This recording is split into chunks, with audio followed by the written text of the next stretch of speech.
They're worthless. The words echoed through the emergency broadcast as every screen in the conference hall flickered to the same crimson warning. Global digital ledger failure confirmed.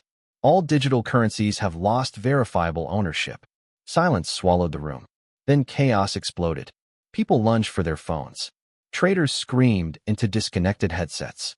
Billionaires who had spent decades building invisible empires stared at blank balances that had become nothing more than meaningless numbers. I didn't move. Across the polished marble floor, my younger brother, Daniel, grabbed my sleeve hard enough to wrinkle my jacket. "You collected old junk for 20 years, he shouted. "Tell me you didn't waste everything." Around him, laughter broke through the panic. Someone actually clapped. "There goes Adrian. The museum rat. The antique beggar. My God." Another investor sneered. He really believed rusty coins would save him. Even my mother refused to look at me. She kept both hands on Daniel's shoulders as if protecting the only child she had ever truly loved. "You embarrassed this family long enough," she whispered without meeting my eyes. "Don't start today." I looked from one familiar face to another. The people who had called me paranoid, obsessive, pathetic. The people who had abandoned me one careful decision at a time. None of them noticed that I wasn't frightened. I was counting. 3, 2, 1. Outside the glass walls, the afternoon sky split open. Not with lightning, with light. Silver ribbons spread across the heavens like enormous cracks in reality itself. Every electronic display died simultaneously. Every satellite connection disappeared. The emergency generators never activated. Only natural sunlight remained. Someone screamed. Someone else began praying. I quietly reached into the worn leather satchel everyone loved mocking. Inside rested objects the modern world had forgotten. Handwritten property deeds, paper maps, mechanical watches, gold sovereigns, silver coins, old farming contracts, printed engineering manuals, a brass compass older than my grandfather, and a tiny iron key. The key my father had hidden inside an ordinary wooden box 22 years earlier. The same box everyone insisted I throw away after his funeral. I closed the satchel. The storm had finally arrived. 3 years earlier. "You've lost your mind." Daniel tossed another dusty ledger onto the warehouse floor. It landed beside dozens of wooden crates. Inside them were books, metal tools, vacuum-sealed heirloom seeds, old radios requiring no digital authentication, mechanical printing presses waiting to be restored. Every single item represented years of careful preparation, years of ridicule. My wife, Claire, folded her arms. "I married an engineer." She looked around the warehouse with open disgust. "Not a treasure hunter. I never said these were treasures. They're garbage. They're backups." She laughed. "Backups for what?" I hesitated. How could I explain something I couldn't prove? For nearly 5 years, strange astronomical reports had quietly accumulated. Magnetic anomalies, satellite glitches, unusual solar behavior, ancient observatories reopening, government-funded archaeology projects suddenly becoming classified. Individually, they meant nothing. Together, they formed a pattern no one wanted to acknowledge. Modern civilization had become completely dependent on digital trust. Money, identity, transportation, food distribution, medical records. Every foundation rested upon invisible networks. If those networks failed, everything else would follow. I just want alternatives. Daniel shook his head. "You sold crypto before the biggest bull market." "Yes." "You bought abandoned farmland." "Yes." "You purchased broken printing equipment." "Yes." "You spent millions collecting old legal documents." "Yes." Claire rubbed her forehead. "I can't keep defending you to everyone. I never asked you to." "No." Her voice became painfully calm. "You just expect me to live with your obsession." I looked around the warehouse. It was an obsession. Every shelf represented resilience. Every object answered one question. What survives when convenience dies? No one else asked it. The ridicule became routine. At family dinners, business meetings, holiday gatherings. I stopped explaining. Whenever someone asked why I bought another forgotten machine or another box of preserved seeds, I simply smiled. It's useful. That answer irritated people more than any argument. Because certainty without arrogance is difficult to attack. One evening my mother cornered me after dinner. Your father believed strange things too. I looked toward the old family portrait. He believed preparation wasn't fear. He also died poor. He died debt-free. That's not success. No. I nodded quietly. But it is freedom. She stared at me for several seconds before sighing. I worry you've inherited his inability to live in the present. I almost answered. Instead, I remained silent. Because she wasn't entirely wrong. I wasn't preparing for today. I was preparing for the day everyone believed could never happen. Months later, the warehouse expanded. Then another. Then another. Former librarians sold me forgotten collections. Retired machinists restored century-old equipment. Independent farmers agreed to preserve ancient seed varieties in exchange for future ownership shares instead of digital payments. People assumed I was building an eccentric museum. Only a handful understood I was building continuity. One rainy afternoon, an elderly historian named Professor Han placed a weathered notebook on my desk. I've spent 40 years studying civilizations. He smiled sadly. They don't disappear because they run out of resources. I opened the notebook. Its pages described empire after empire. Rome, the Han dynasty, the Maya, financial collapses, trade failures, communication breakdowns. They disappear, he continued, because they forget how to restart. I closed the notebook slowly. I've been trying to explain that for years. I know. His eyes softened. That's why I came. He reached into his coat. Out came a small iron key, exactly like the one my father had left behind. My heartbeat quickened. Where did you get this? It belonged to your grandfather. I frowned. My grandfather died before I was born. He asked me to wait. Wait for what? Professor Han looked directly into my eyes. For the first man in your family who would believe preparation matters more than prediction. He placed the key beside mine. They opened the same place.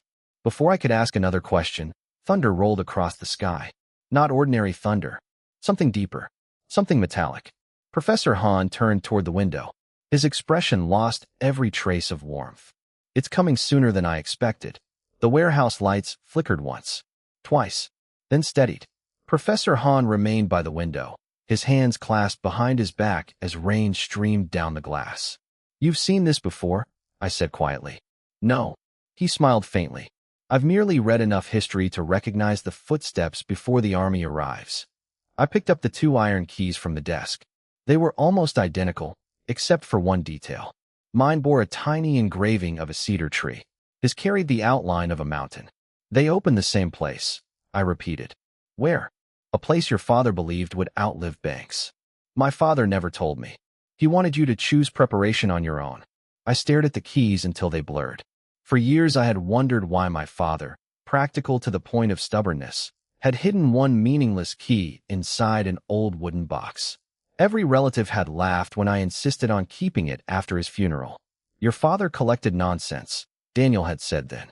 Burn the box, my uncle had added. I hadn't. Something in my father's final expression had refused to leave me. A quiet certainty, as if he knew he would never have the chance to explain. Professor Han interrupted my thoughts. Tomorrow morning. What happens tomorrow? I'll take you there. The next morning began with another argument. Claire was waiting in the kitchen, still dressed for work, her untouched coffee growing cold. I spoke with the accountant. I placed my keys in my pocket. So did I? No, Adrian. Her voice trembled. I spoke to him after you left. She slid a folder across the table. You sold another apartment. Yes. You invested everything into abandoned farmland again. Yes. Why? I looked out the window toward the gray skyline. Because people can live without investment portfolios. She closed her eyes. They can't live without homes. I bought land. You bought fields. Fields become homes when cities fail. She laughed once, but there was no humor in it. You hear yourself, don't you? I did. Every word sounded impossible, and yet I believed each one. Claire reached across the table, taking my hand. I don't want to leave. The confession struck harder than anger. But I can't keep defending choices I don't understand. You don't have to defend them. I have to live with them. Silence settled between us. Finally, she slipped her wedding ring onto the table. I'll stay with my sister for a while. I didn't stop her. Not because I didn't love her. Because love cannot survive if it must constantly explain itself. The front door closed with a gentle click. The house suddenly felt enormous. Professor Han's jeep left the highway before noon. We followed an overgrown mountain road that hadn't appeared on any digital map I owned. Dense cedar forests swallowed the sunlight.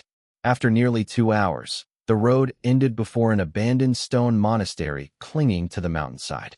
It looks deserted. It has for 80 years. He climbed out.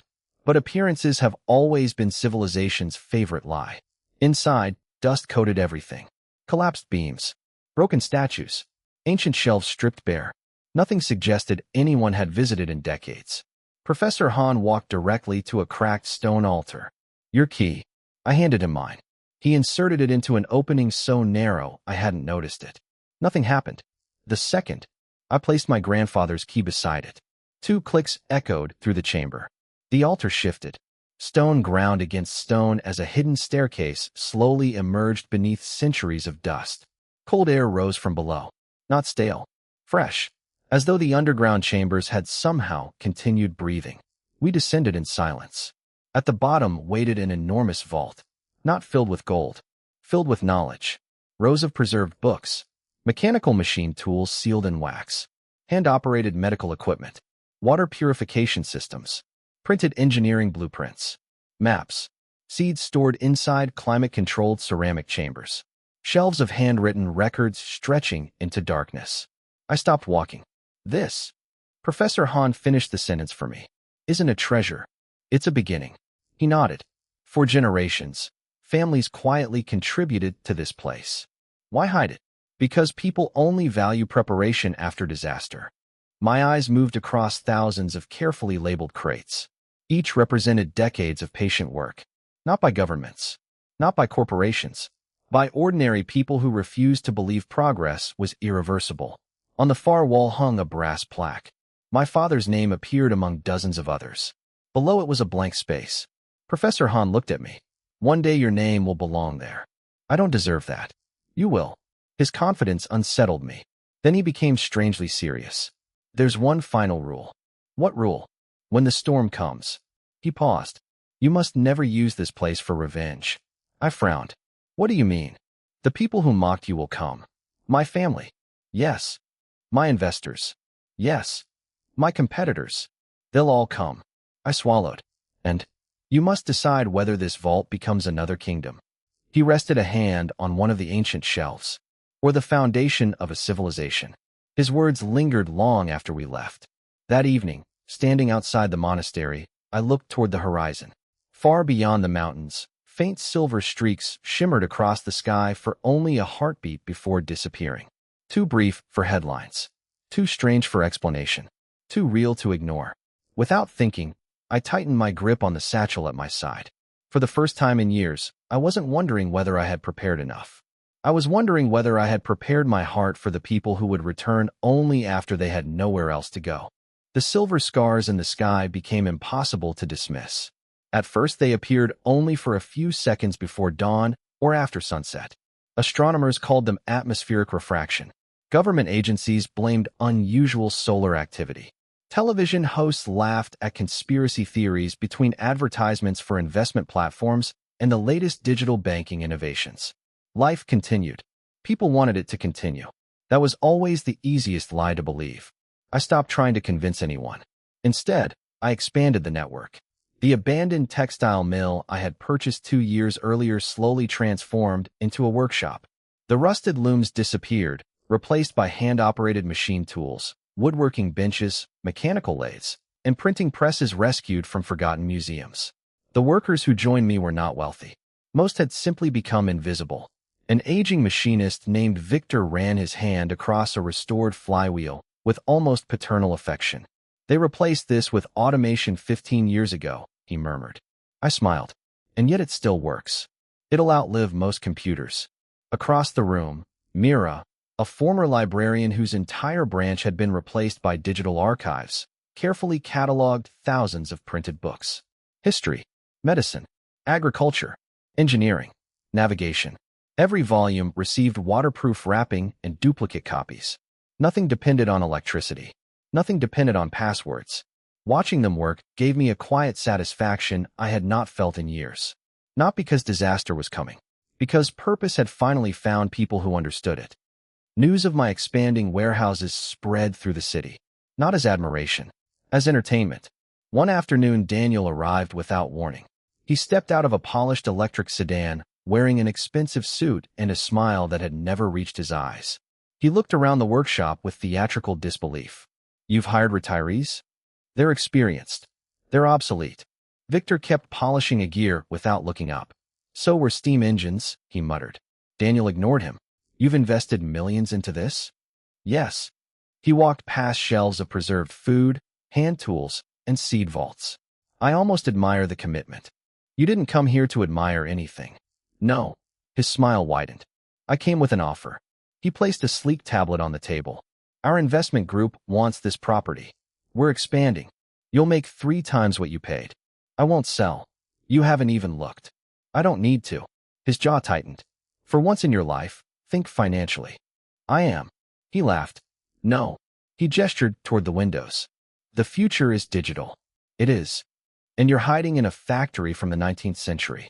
I'm building something the 22nd century might still use." He stared at me. For a moment, I saw genuine confusion. Not anger. Not arrogance. Confusion. He truly could not imagine a future different from the one he had already accepted. "You've changed." I stopped asking for permission. His expression hardened. "This obsession will leave you completely alone." I looked around the workshop. Victor adjusted a machine belt. Mira smiled as she stacked books.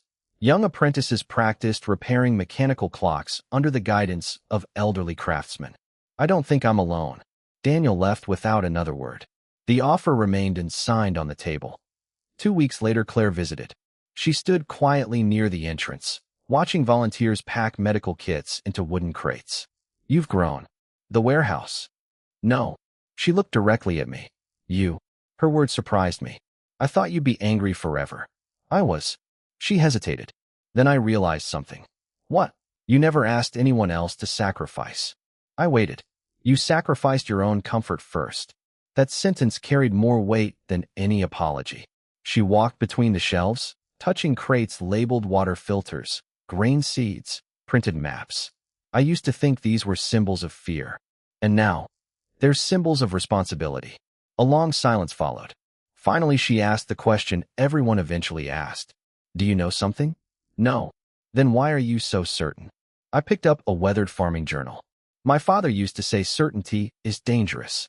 "You sound certain." "I'm not certain the storm will come." She frowned. "I'm certain civilization is fragile." That answer lingered between us.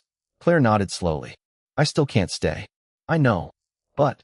She looked around once more. "I don't think you're crazy anymore." It wasn't reconciliation, but it was the first bridge built across years of disappointment. Sometimes healing began with only that. 3 days later, Professor Hahn called. His voice sounded unusually strained. "Come to the monastery. Now." Immediately, I drove through pouring rain. The mountain roads were nearly empty. When I reached the vault, several unfamiliar men and women were already gathered around a large wooden table. Some wore mechanics' uniforms. Others carried notebooks. One elderly woman in a faded military coat stood with perfect posture despite leaning on a cane. Professor Hahn introduced them quietly. The archive families. No one shook hands. No one exchanged business cards. Instead, each placed a small object onto the table. An antique compass, a handwritten medical text, an iron hammer, a packet of seeds, a brass sextant. Professor Hahn placed my father's key beside them. "We've all protected different pieces." The woman with the cane finally spoke. "For 2 centuries." I felt my pulse quicken. "What exactly is this?"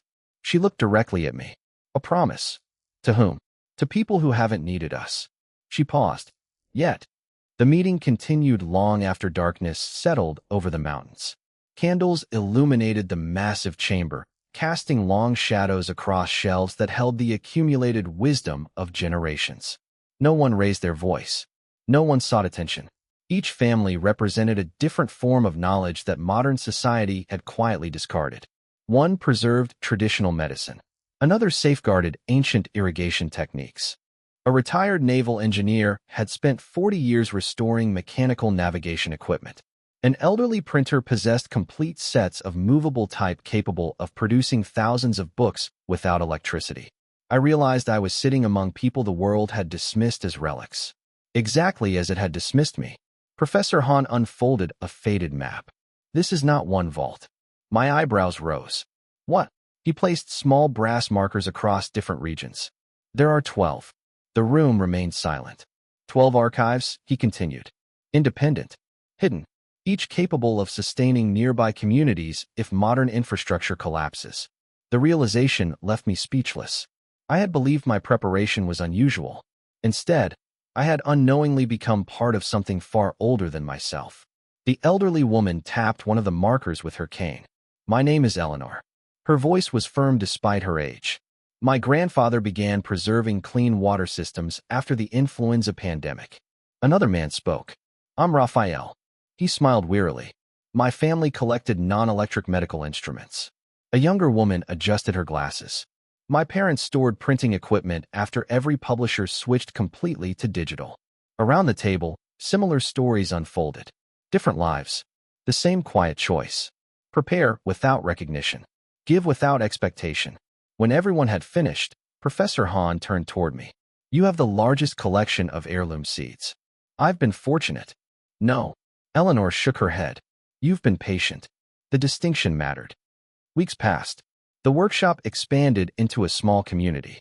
Farmers arrived asking to exchange land for tools instead of digital credits. Former electricians began learning mechanical repair.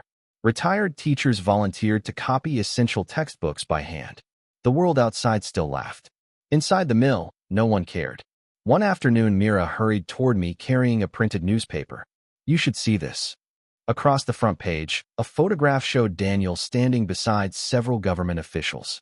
The headline read, National Digital Reserve announces total cashless transition within 12 months. Below the photograph was a quote from Daniel. Physical assets belong to the past. The future exists entirely in trusted digital systems. Victor snorted. Bold statement. I folded the paper carefully. He believes it. So do most people. I know.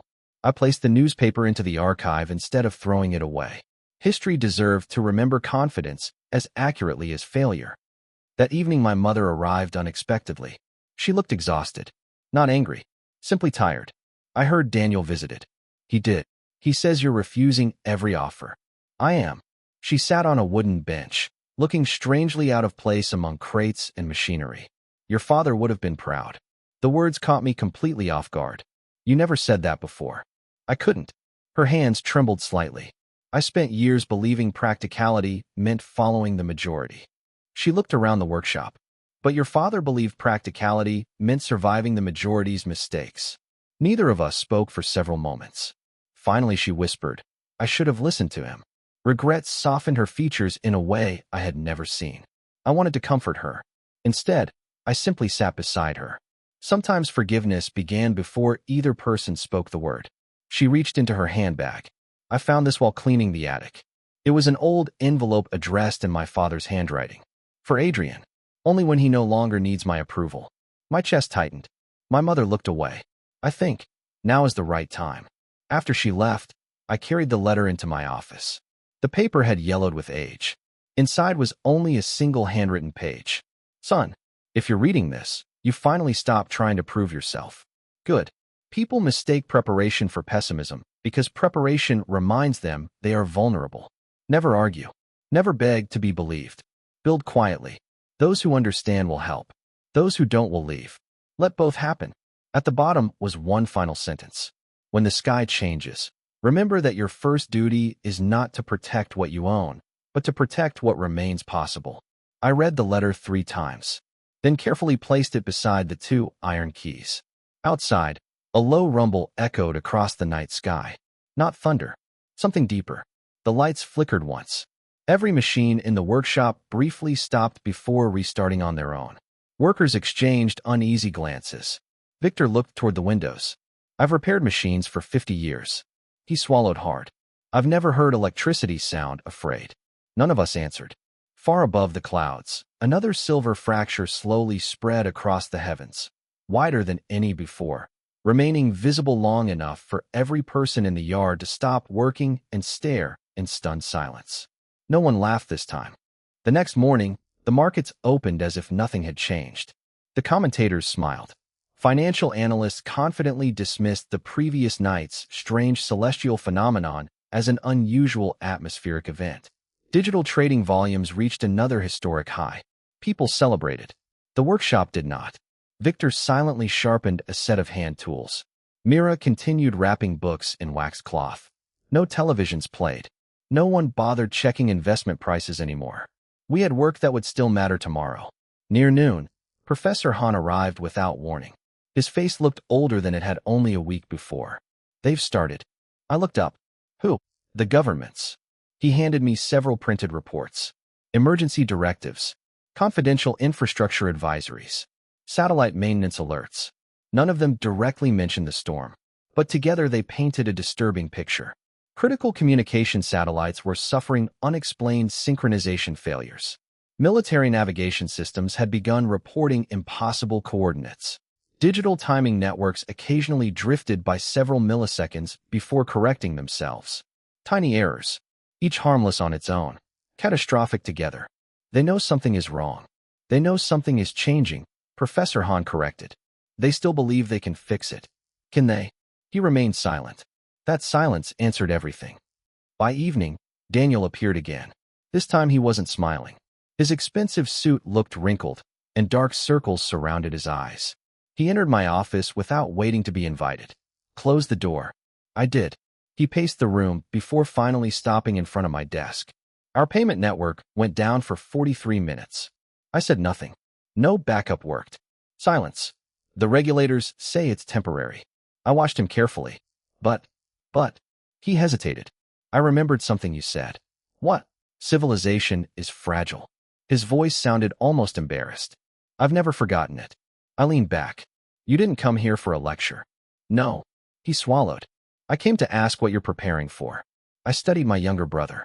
For the first time since childhood, certainty had disappeared from his eyes. Only fear remained. I don't know exactly what's coming. That's not good enough. It has to be. He slammed both hands onto my desk.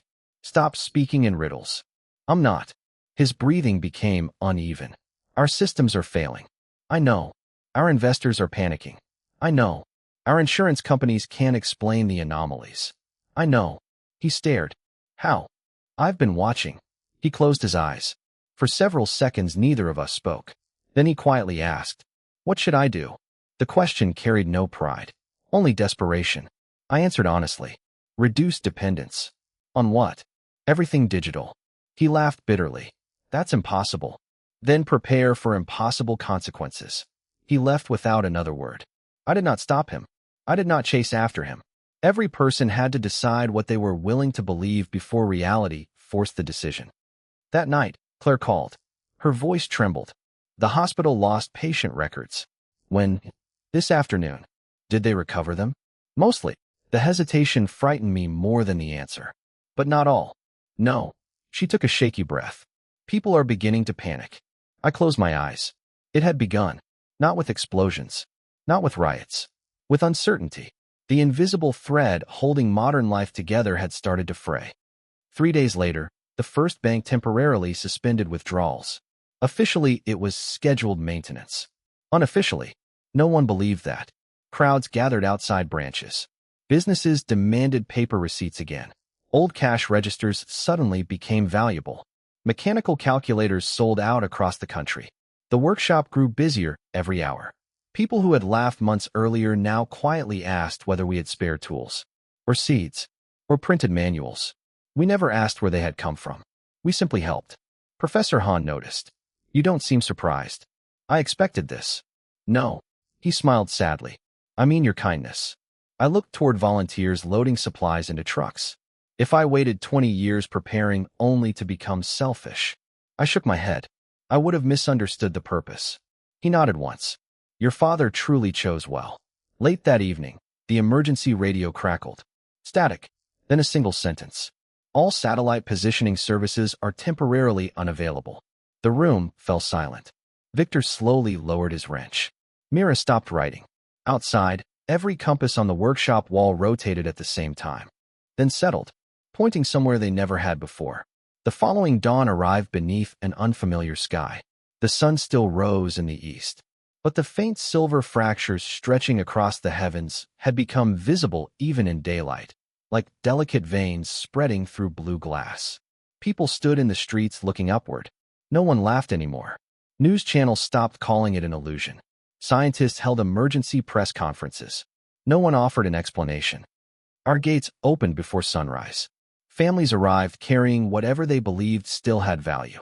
Designer watches, luxury handbags, stacks of electronic devices, gold-plated gadgets, cryptocurrency hardware wallets.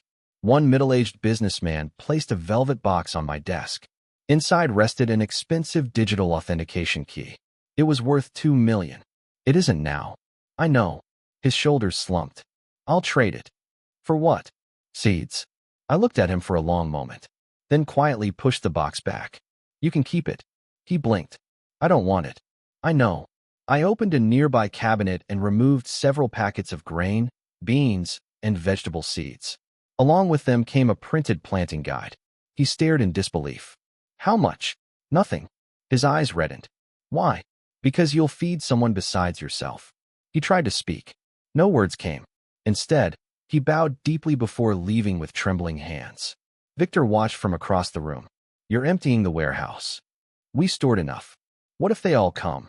I looked toward the growing line outside. They will. And we'll decide one person at a time. By afternoon, government vehicles rolled into the yard. Uniformed officials entered the workshop carrying official documents. Their leader introduced himself as Deputy Commissioner Lewis. We've received reports regarding your inventory. I imagine you have. We're conducting emergency resource assessments. He glanced across rows of preserved supplies. You've accumulated an unusual quantity. I've accumulated responsibility. He ignored the remark. The government requests your cooperation. Requests. For now. Silence settled between us. Finally, he lowered his voice. Off the record. I looked at him. How did you know? I didn't. Then why prepare? Because history repeats one lesson. He frowned. Which is, dependence always feels safe. I paused. Until it isn't. His expression softened. For the first time, he wasn't speaking as an official. He was speaking as a father. My daughter is 8. I nodded. I understand. He carefully folded the paperwork.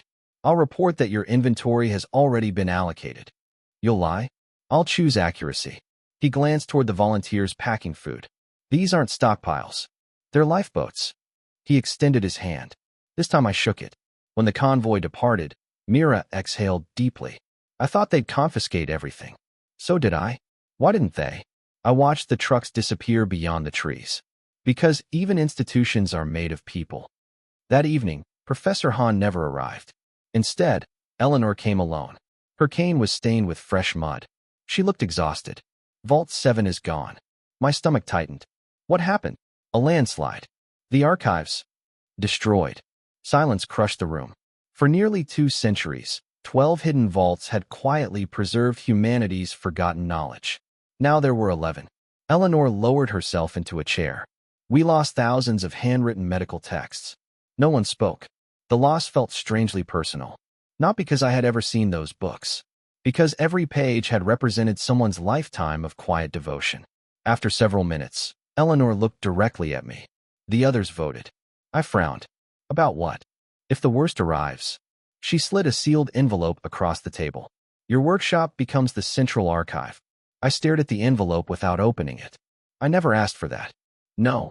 She smiled sadly. Which is exactly why you were chosen. Outside, the wind suddenly stopped. Every leaf became perfectly still. Birdsong vanished. Even insects fell silent. An unnatural hush settled over the valley. Victor slowly walked outside. He looked toward the western horizon. His weathered face turned pale. Adrian. I joined him. Far beyond the mountains, where sunset should have painted the clouds orange, a wall of shimmering silver light rose into the heavens. It stretched from one end of the horizon to the other. Beautiful. Silent. Endless. Professor Hahn's final warning echoed in my mind. When the storm comes, the earth beneath our feet trembled. Not violently. Just enough for every person in the yard to realize it wasn't their imagination. Then, one by one, every electric light in the city below flickered and stayed dark. The darkness lasted only 12 seconds. 12 seconds were enough to end an era. When the lights returned, people cheered from the streets below. They believed the crisis had passed. Inside the workshop, no one celebrated. Victor slowly turned the crank of an old hand-powered generator. Its rhythm never changed. "Keep packing," I said quietly. No one asked why. At 11:47 p.m., every clock connected to the National Timing Network froze. Mechanical clocks continued ticking. Quartz watches hesitated. Digital displays showed impossible numbers. Some reset to January 1st. Others displayed dates decades into the future. Air traffic controllers reported aircraft appearing in 2 locations at once. Shipping companies lost every cargo route. Emergency dispatch centers received thousands of duplicate calls from numbers that no longer existed.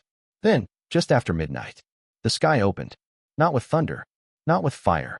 The silver fractures expanded across the heavens until they covered every horizon. A curtain of luminous currents drifted silently above the earth, beautiful enough to make millions stop and stare. Every screen went white. Phones, computers, bank terminals, military command systems, satellites, even household appliances with digital processors. One after another, they simply stopped responding. The silence that followed was unlike anything I had ever experienced. No notification sounds. No engines controlled by computerized systems. No distant hum from transmission towers. Only wind, real wind, and frightened breathing. Mira whispered, almost to herself. It really happened. No one answered. Outside the city, countless car headlights vanished as autonomous systems failed. Some vehicles rolled safely to a stop. Others collided in chains of metal and glass. Sirens attempted to sound before dying halfway through. The workshop remained lit. Oil lamps, candles, hand-cranked lanterns. Nothing modern, nothing dependent. For years people had mocked those lights. Tonight they became stars. The emergency radios awakened. Static hissed across every frequency. Finally a strained voice broke through. "This is the National Emergency Authority." The transmission crackled violently. "All citizens, remain calm." Another burst of static. "Digital authentication compromised."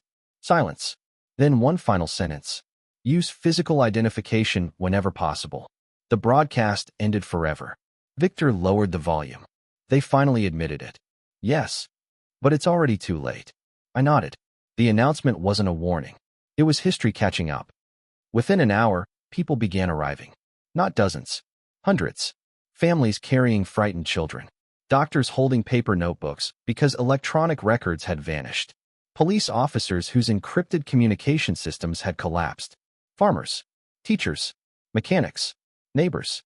Strangers. Some recognized me. Most didn't. No one laughed anymore. Claire stood among them.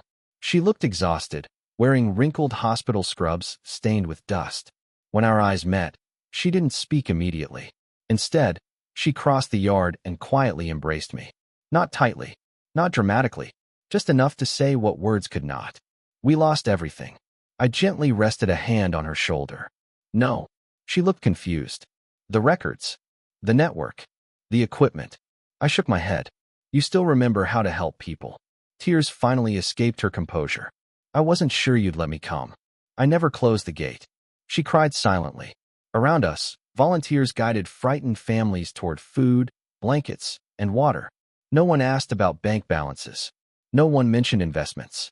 For one night, humanity remembered what actually mattered. Just before dawn, a convoy approached through the mountain road. Not military. Private. Luxury SUVs coated in mud. Daniel climbed out first. Behind him came my mother. 3 investors. 2 corporate executives. Several security guards. They all looked different. Smaller. Not physically. Emotionally. Daniel walked toward me, stopping only a few steps away. His voice barely resembled the confident executive I had known. "The exchanges are gone." I remained silent. The ledgers disappeared. Silence. Every digital asset. He swallowed. "Is worthless." No triumph rose inside me. Only sadness. He looked around the workshop. At the volunteers. The food. The machines. The calm. "You really prepared." I tried. He lowered his head. "I mocked you." "Yes." "I convinced everyone else to leave you." "Yes." "I destroyed our relationship." I said nothing. There was nothing left to argue. He reached into his pocket, then slowly placed a single object on the table between us. The old family photograph he had taken from our father's study years ago. I should have returned this long ago. I picked it up carefully. Our father smiled from the faded picture, standing between two young boys. Neither understood the future waiting for them. Daniel didn't ask for forgiveness. That surprised me more than his apology. Instead, he stepped aside and allowed my mother to approach. She looked years older than when I had seen her only weeks before. Not because time had passed, because certainty had left her. She reached into her handbag and carefully removed my father's wedding ring. I found this hidden inside his desk. Her fingers trembled. He left instructions. She handed me a folded note. In my father's unmistakable handwriting were only 12 words. Keep the family together, even if they forget how to remain one. My throat tightened. For years I had believed my father trusted me because I prepared. Now I understood. He trusted me because preparation without compassion becomes another form of power. And power alone had already failed the world. By sunrise, thousands had gathered around the workshop. The city below had descended into confusion. Without functioning digital identity systems, no one could verify property ownership. Banks refused withdrawals because account records no longer matched. Automated supply chains collapsed. Warehouses filled with food remained locked because computerized logistics no longer operated. People weren't starving. They simply couldn't reach what they already owned. The irony was devastating. Deputy Commissioner Lewis returned before noon. This time he arrived alone. His uniform was dusty. His face was lined with exhaustion. He removed his cap before speaking. The regional government has ceased operations. I waited. The communication network? Gone. The military? Helping where they can. He looked around at hundreds of volunteers working calmly together. We've never trained for this. No one could. He nodded. I've come to ask for your help. Not your supplies. Not your equipment. Your help. The distinction mattered. We'll help. His shoulders visibly relaxed. What do you need in return? Nothing. He stared at me for several seconds. I've met powerful men my entire career. A tired smile crossed his face. You're the first who doesn't seem interested in becoming one. I looked toward children carrying buckets of clean water together. I've seen what happens when everything depends on one system. He followed my gaze. I won't build another. Over the next several days, the workshop transformed. Not into a fortress, into a community. The old printing presses produced maps, medical guides, farming manuals, and handwritten identification records. Teachers reopened classrooms beneath open shelters. Doctors relied on printed reference books. Mechanics repaired bicycles instead of electric vehicles. Farmers exchanged seeds rather than currency. Life became slower, but strangely, more visible. People knew the names of those who baked their bread.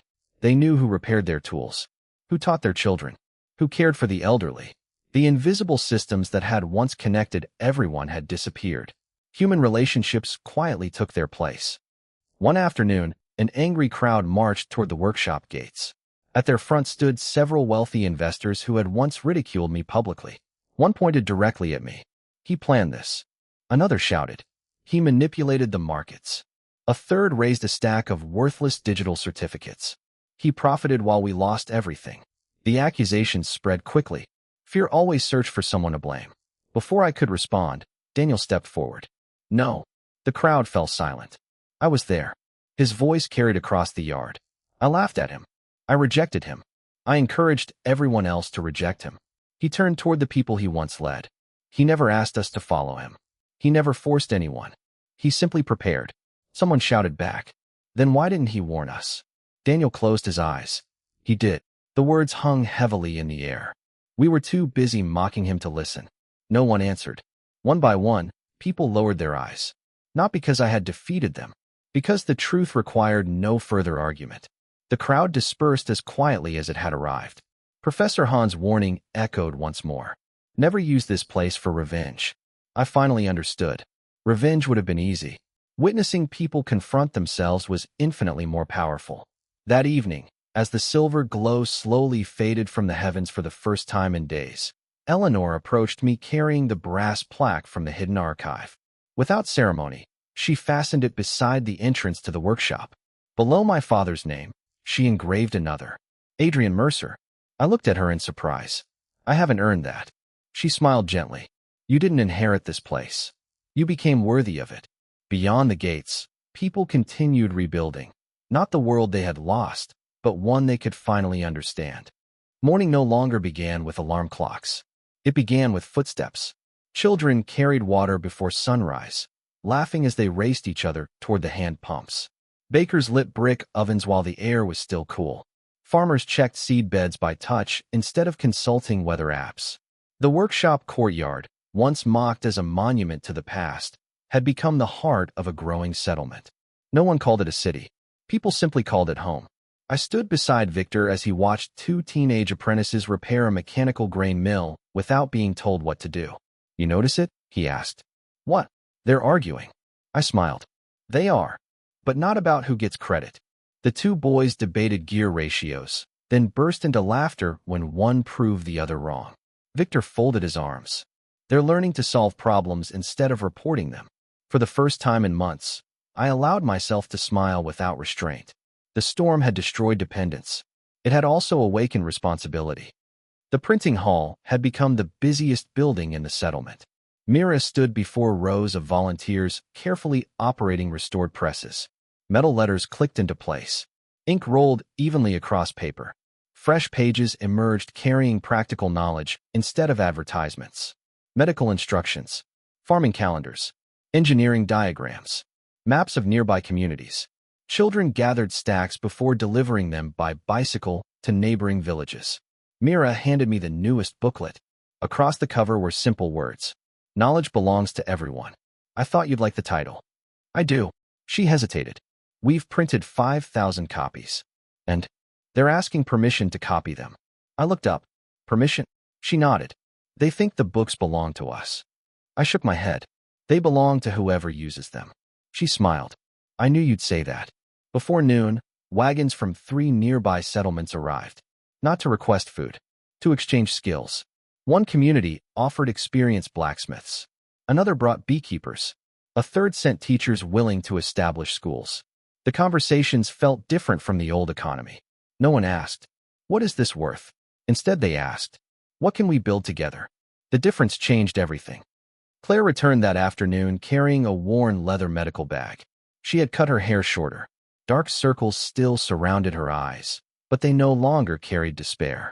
They finally organized the clinic. "How many patients today?" 83. She laughed softly. "And somehow that's an improvement." We walked through the gardens where children tended vegetables beside retired engineers. "I've been thinking," she said. "Dangerous habit." She nudged my shoulder, smiling for the first time in what felt like years. "I used to believe modern medicine depended on technology. And now, it depends on people who refuse to give up." She stopped beside rows of medicinal herbs. "I misjudged you." I remained quiet. "No." She looked directly at me. "I judged your methods without understanding your reasons." "You weren't alone." "I know." A long silence followed. Then she asked the question neither of us had dared ask since the world changed. "Can two people begin again?" She glanced toward volunteers working together. "Without pretending the past never happened?" I thought carefully before answering. "I don't want to erase the past." She nodded slowly. "Neither do I. I'd rather learn from it." Relief softened her expression. Neither of us spoke about romance. Neither mentioned marriage. Trust had to grow the same way the settlement had. Quietly, patiently, one choice at a time. That evening, my mother invited herself into the kitchen where volunteers prepared dinner. Instead of supervising, she washed vegetables beside teenagers who had no idea who she once had been. One of the girls smiled. "You're getting better." My mother laughed. "I've had plenty of practice making mistakes." The young volunteer looked confused. "I meant peeling potatoes." For the first time in decades, I heard my mother laugh without restraint. It echoed through the building, warm and genuine. When dinner ended, she quietly sat beside me beneath the old cedar tree planted by my father years earlier. I kept asking myself one question. I waited. When did I stop seeing your father clearly? The evening breeze carried the scent of fresh bread. I don't know. I do. She looked toward families eating together. I confused success with applause. She wiped away a tear before it could fall. Your father never needed applause. No. He only needed purpose. She reached for my hand. I finally understand why you reminded me of him. For years I had wanted those words. Now they no longer felt necessary. That surprised me most of all. Autumn arrived gently. The The silver fractures in the sky gradually faded until they became little more than pale memories visible only at dawn. The digital world never returned. People stopped waiting for it. Instead, roads reopened. Not because satellites guided them, because travelers marked them by hand. Trade resumed, not through invisible transactions, through trust earned face to face. The settlement expanded into a network of neighboring communities connected by printed maps, couriers, and shared responsibility. No one claimed ownership. Everyone accepted stewardship. One afternoon, Daniel requested a meeting. We walked beyond the fields where rows of grain swayed beneath clear skies. For several minutes, neither of us spoke. Finally, he broke the silence. I sold the last of my old company. I raised an eyebrow. It still had value. The buildings. He smiled weakly. Not much else. He stopped beside an irrigation canal built entirely by volunteers. I spent 20 years believing intelligence meant predicting markets. And now, I think intelligence means preparing people. I looked at him. He continued before I could answer. I don't expect forgiveness. You already have it. He stared at me. I forgave you before the storm. His eyes widened. Why? Because carrying resentment would have made me another prisoner. He lowered his head. I don't deserve a brother like you. I placed a hand on his shoulder. Then become one. Those 4 words carried more weight than any speech. Later that week, Eleanor gathered representatives from all 11 surviving archives. The meeting took place beneath the restored monastery. The empty space where the 12th archive once stood remained untouched. No one wanted to erase the reminder. Lost deserved memory. Eleanor placed a newly written charter upon the table. The old guardians protected knowledge by hiding it. She looked around the room. You've shown us another way. She turned toward me. The future won't survive because a few people prepare. Her voice grew stronger. It survives because preparation becomes ordinary. One by one, every representative signed the charter. The archives would remain, but no longer as secrets. They would become schools, workshops, libraries, seed banks, open to anyone willing to learn. Professor Han would have smiled. I wished he had lived to see it. As winter approached, I climbed the monastery hill before sunrise. My father's 2 iron keys rested in my pocket. They had opened more than a hidden vault. They had opened an understanding I had spent years searching for. Preparation had never been about expecting disaster. It had been about refusing to let disaster erase humanity's best qualities. Below me, smoke rose peacefully from dozens of homes. Children chased one another through fresh snow. The printing presses had already begun their morning rhythm. Someone laughed. Someone sang. Someone argued cheerfully over how to repair a windmill. Life. Ordinary life. I realized then that the greatest relic I had preserved was never hidden inside a vault. It was hope carried forward by ordinary people who chose cooperation over fear. I removed the 2 iron keys from my pocket. Instead of returning them to the vault, I hung them inside the entrance of the community library. Beneath them, Mira carefully painted a single sentence onto a wooden plaque. The future belongs to those who prepare without forgetting to care. Visitors stopped to read it every day. Most simply nodded before walking inside. That was enough. Far above, the last faint silver trace disappeared into the morning sky. For the first time since the storm, the horizon looked completely clear. And so did the path ahead. Winter loosened its grip one quiet morning. The first green shoots pushed through the soil without asking anyone's permission. Children who had once hidden from uncertainty now raced through the fields carrying baskets of seeds. Their laughter drifted across the valley, blending with the steady rhythm of water wheels and the distant clatter of the printing presses. Life had not returned to what it had been. It had become something different, something honest. I stood outside the community library when Deputy Commissioner Lewis arrived on horseback. He looked healthier than I had seen him in months. There are visitors. From where? The capital. I wasn't surprised. Word had spread far beyond our valley. Not about me. About what people had built together. An hour later, 6 riders entered the settlement. They wore simple traveling clothes rather than uniforms, but their posture revealed years of authority. Their leader introduced herself. My name is Helena Brooks. She handed me a worn leather folder. We represent the Transitional Civil Council. I invited them inside. The library smelled of ink, old paper, and cedar wood. Helena looked around slowly. I've never seen anything like this. It's only a library. No. She smiled faintly. It's proof. She opened the folder. Across dozens of handwritten pages were reports from every surviving region. Some communities had descended into violence. Others had formed dictatorships around remaining resources. Several had collapsed entirely. But there were also places that had rebuilt through cooperation. Our settlement appeared repeatedly in those reports. Not because we were the largest, because people who visited us carried the same methods home. Helena folded the papers carefully. We're trying to reconnect the country. I waited. We'd like your help. Mine? No. She glanced through the windows where volunteers worked beside children. Yours. Our community. I understood immediately. She wasn't asking us to govern. She was asking us to teach. Knowledge, I said quietly, only survives if it's shared. Her smile widened. Then perhaps we're asking the right people. The following weeks became the busiest of my life. Teams of teachers left for distant towns carrying printed textbooks. Mechanics traveled with crates of hand tools. Doctors trained local healers instead of remaining indispensable themselves. Seed keepers established community vaults that belonged to everyone. The lesson was simple. Never allow essential knowledge to exist in only one place. I often remembered Professor Hahn. He had feared another kingdom. Instead, he had witnessed the beginning of a network. Exactly as he had hoped. One afternoon, Daniel entered the library carrying an old wooden box. My breath caught. It was the same box my father had left behind. I found something. He carefully opened the lid. Hidden beneath a false bottom rested a sealed envelope none of us had ever noticed. Across the front, in my father's handwriting, were the words, "Open only when the storm has passed." For several moments, neither of us moved.